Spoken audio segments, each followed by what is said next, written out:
शिष्यों को उस ज्ञान का अनुसरण करने के लिए कहते थे, उस ज्ञान को अपने व्यवहारिक जीवन में उतारने को कहते थे। एक बार उस आश्रम में एक सम्राट अपने बेटे को लेकर पहुंचा। उस सम्राट ने उस गुरु से प्रार्थना की कि आप मेरे बेटे को अपने आश्रम में रहने दें और अपने तरीके से उसे ज्ञान दें। उसे इस आश्रम में बिल्कुल भी ऐसा नहीं लगना चाहिए कि वो किसी सम्राट का बेटा है। उसे बिल्कुल साधारण शिष्यों की तरह ही ज्ञान देने की कृपा करें। गुरु ने मुस्कुराते हुए कहा कि सम्राट, ज्ञान इसी तरीके से लिया जा सकता है। अगर तुम अपने आप को दूसरों से बड़ा समझोगे तो तुम ज्ञान ग्रहण नहीं कर पाओगे। अगर तुम्हें ज्ञान ग्रहण करना है तो तुम्हें दूसरों की तरह अपने आप को साधारण समझना होगा। यही ज्ञान ग्रहण करने की सबसे पहली सीढ़ी होती है। तुम निश्चिंत रहो, आज से तुम्हारे बेटे की जिम्मेदारी मेरे कंधों पर रही।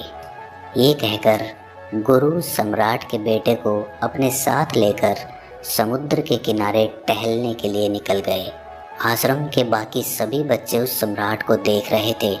सम्राट अपने बेटे को अपने रथ पर बिठा कर लाया था, जिससे सभी बच्चे समझ गए थे कि ये लड़का सम्राट का बेटा है।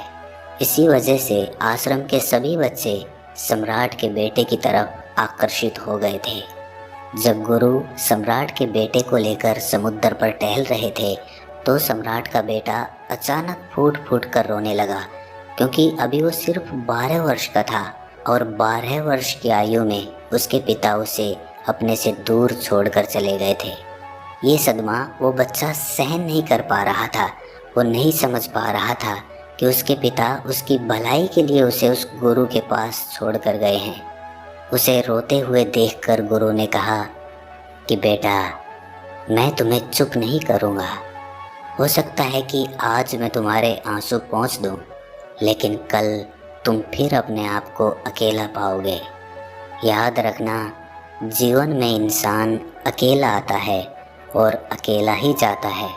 जितनी जल्दी जो इंसान इस बात को समझ लेता है, वो उतनी जल्दी आत्मज्ञान के रास्ते पर निकल पड़ता है। गुरु ने अपनी बात आगे बढ़ाते हुए कहा कि जो इंसान अकेला रहना सीख लेता है वही खुद से प्यार कर पाता है, और जो खुद से प्यार करना जानता है वो किसी के भी जाने का अफसोस नहीं करता, क्योंकि वो खुद से ही प्यार करता है। धीरे धीरे तुम आश्रम के माहौल में ढल जाओगे। शुरुआत में तुम्हें समस्या आ सकती है, लेकिन कुछ दिनों के बाद तुम इसे आत्मसात कर लोगे। उसके बाद तुम्हें यही जगह बहुत अच्छी लगने लगेगी। ये जगह तुम्हें अपनी महल जैसी लगने लगेगी। संध्या हो चली थी। समुद्र के दूसरे छोर पर सूरज छिपने लगा था और अपनी लालिमा पूरे आसमान में बिखेर रहा था। बड़ा ही सुंदर दृश्य था और गुरु उस शिष्य को अपने साथ लेकर आश्रम में वापस लौट आए। उस शिष्य को भी थोड़ी सांत्वना मिली, क्योंकि गुरु की आंखों में एक अभूतपूर्व शांति झलक रही थी। और जब हम किसी एकांतवासी गुरु की आंखों में वो शांति देख लेते हैं तो हमारे हृदय पे से भी सारा भार हट जाता है, मन एकदम निर्मल हो जाता है। जब सम्राट का बेटा रात्रि का भोजन करने के लिए भोजन कक्ष में पहुंचा तो आसपास के सभी शिष्य उसके पास आने लगे। उन सभी को पता था कि ये सम्राट का बेटा है और अगर हम इससे दोस्ती कर लेते हैं तो उससे हमारा बहुत फ़ायदा होने वाला है। यही सोचकर आश्रम के ज़्यादातर बच्चों ने उसे घेर लिया था। बस कुछ बच्चे जो अकेले रहने का महत्व समझते थे, जो दिखावे में विश्वास नहीं करते थे, वो उस सम्राट के बेटे के पास जाने के बजाय अपना पूरा ध्यान खाने पर लगा रहे थे और एकांत में बैठकर अपना भोजन कर रहे थे। कुछ दिनों के बाद सम्राट के बेटे की आश्रम के ज़्यादातर बच्चों के साथ दोस्ती हो गई। अब वो आश्रम में उन बच्चों के साथ घूमता, उन्हीं के साथ अपना ज़्यादातर समय बिताता। आखिरकार सम्राट का बेटा था, सुख सुविधाओं में पला बढ़ा था। आसपास बहुत से दास और दासियां होते थे। आसपास अपने मित्रों से घिरे होना, वही दिनचर्या उसने इस आश्रम में भी अपना ली थी। ऐसा नहीं था कि गुरु को ये सब पता नहीं था। पर गुरु उसे अलग तरीके से ज्ञान देना चाहते थे। बच्चों को ज्ञान आप उपदेश देकर नहीं दे सकते, उन्हें साक्षात्कार कराना पड़ता है। उसके बाद उन्हें वो बात समझ आती है जो आप समझाना चाहते हैं। गुरु को ये बात पता थी कि अगर मैं इसे बोलकर बताऊंगा तो ये कभी समझ नहीं पाएगा, मुझे इसे दिखाना पड़ेगा, इसे एहसास कराना पड़ेगा कि अकेले रहने से ही तुम अपनी शक्तियों को जान पाओगे। ये सीख देने के लिए गुरु एक दिन उस शिष्य को अपने साथ एक पहाड़ी की चोटी पर ले गए। पहाड़ी पर पहुंचकर गुरु ने उस शिष्य से कहा कि अब तुम्हारा ज्ञान पूरा हो चुका है, बस एक आखिरी रात तुम्हें यहाँ पर बितानी होगी। उसके बाद अगले दिन शाम को मैं तुम्हारे राजमहल में तुमको पहुँचा दूंगा। वो बच्चा तो ये सुनकर बहुत खुश हो गया कि अब मैं वापस अपने राजमहल चला जाऊंगा, फिर से मेरे दास और दासियां, सारी भोग की वस्तुएं मेरे पास होंगी। उस शिष्य ने गुरु से पूछा कि गुरुजी, मुझे आज रात आप यहाँ पहाड़ी पर क्यों छोड़ रहे हैं? आखिर मुझे कौन सा आखिरी ज्ञान यहाँ से मिलेगा? गुरु ने मुस्कुराते हुए कहा कि यहाँ पर चट्टान के पीछे तुम्हें छिपकर बैठना होगा। यहाँ पर रोज़ रात को एक बाज आता है, तुम्हें उस बाज को देखना है, बड़ी गौर से देखना है, हर गतिविधि देखनी है। और उस बाज को देखने के बाद अगले दिन अगर तुम उस बाज की खूबियाँ मुझे बता पाए तो मैं तुम्हें तुम्हारे राजमहल वापस भिजवा दूंगा। और हाँ, सुबह आने से पहले एक बात पर और ध्यान देना है। एक चरवाहा यहाँ पर अपनी भेड़ों को चराने के लिए आता है, तुम्हें उन भेड़ों की गतिविधियाँ भी देखनी है। याद रखना, बाज की गतिविधि रात को और भेड़ों की गतिविधि सुबह। अगर तुम दोनों की गतिविधि ध्यान से देखकर मुझे बता पाए तो तुम इस आश्रम से हमेशा के लिए आज़ाद हो जाओगे, तुम्हारा ज्ञान पूरा हो जाएगा। मैं तुम्हारे पिता को कह दूंगा कि ये बच्चा हमारे आश्रम का सबसे ज्ञानी बच्चा है।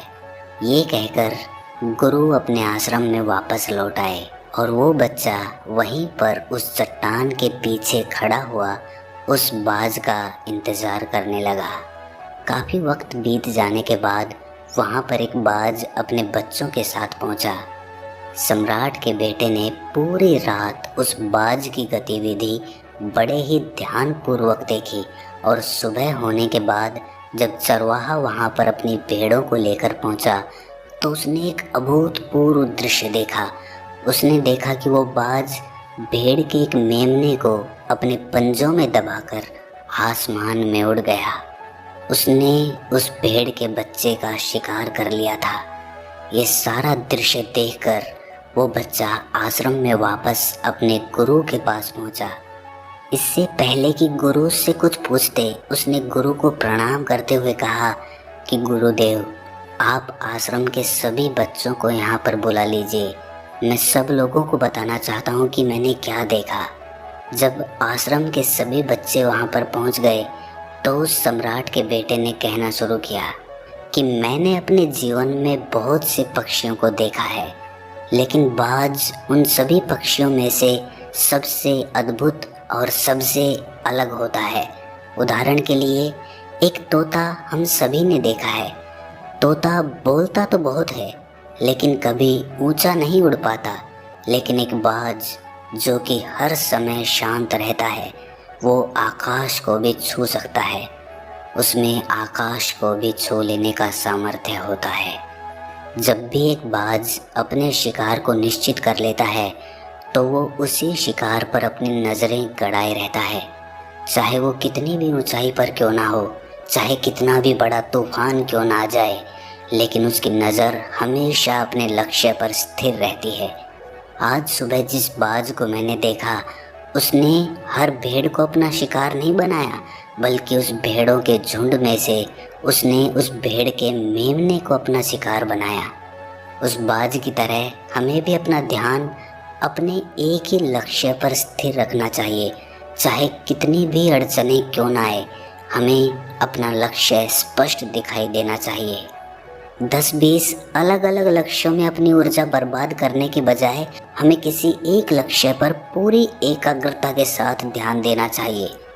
तीसरी बात जो मैंने उस बात से सीखी और जो हम सभी को सीखनी चाहिए वो ये है कि बाज कभी भी दूसरे पक्षी के साथ नहीं उड़ता, वो हमेशा आकाश में अकेला उड़ता है। इससे हमें ये सीख लेनी चाहिए कि हमें कभी भी छोटी सोच वाले लोगों के साथ नहीं रहना चाहिए। आखिरकार हम भी वही बन जाते हैं जिनके साथ हम रहते हैं। इसीलिए या तो बड़ी सोच वालों के साथ रहो या फिर अकेले रहो, क्योंकि जब हम अकेले रहते हैं तभी हम खुद की ताकत और खुद की कमज़ोरियों को जान पाते हैं। कमज़ोरियों को जानकर उनको दूर कर सकते हैं और अपनी ताकत को जानकर उसका सही इस्तेमाल कर सकते हैं। लेकिन वो तभी संभव होगा जब हम अकेले रहना सीखेंगे। चौथी सीख जो हमें एक बाज से लेनी चाहिए कि एक बाज हमेशा अपनी सीमाओं से ऊपर उठकर उड़ता है। जब तूफान आता है तो हर एक पक्षी अपने घोंसले की तरफ भागता है, खुद को छुपाने की जगह ढूंढता है, लेकिन बाज ऐसा कुछ भी नहीं करता। वो खुद की सीमाओं को तोड़कर बादलों से भी ऊपर उड़ने का प्रयास करता है। हवाएं उसे थपेड़े मारती हैं, पंख उसके भारी हो जाते हैं, पानी और धूल की वजह से उसे कुछ दिखाई नहीं देता, लेकिन वो फिर भी आसमान की तरफ उड़ता रहता है और अंततः बादलों से भी ऊपर निकल जाता है और वहाँ तब तक उड़ता रहता है जब तक मौसम ठीक नहीं हो जाता। अपनी सीमाओं को सिर्फ इसीलिए तोड़ पाता है क्योंकि वो समस्या के आने पर उससे घबराता नहीं है, उससे डर कर बचने का प्रयास नहीं करता, बल्कि एक सकारात्मक नज़रिए के साथ उसका सामना करता है। जीवन में चाहे कितनी भी अड़चनें क्यों ना आए, हमें उन अड़चनों से लड़ना चाहिए, ना कि उनसे डर कर कहीं छिप कर बैठना चाहिए। बहादुर तो वो लोग होते हैं जो तूफानों से टकरा जाते हैं, कायर तो अपने घर में, अपने घोंसले में अपनी जगह ढूंढकर बैठ जाते हैं।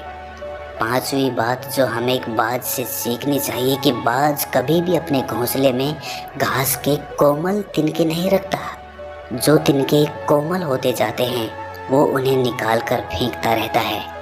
उसी तरह चाहे कितनी भी आरामदायक ज़िंदगी आपको मिली हो, लेकिन उस आराम से ऊपर उठकर अपने आलस्य को तोड़कर जीवन में मेहनत करते रहना चाहिए, जीवन में पसीना बहाना चाहिए, शारीरिक मेहनत करनी चाहिए।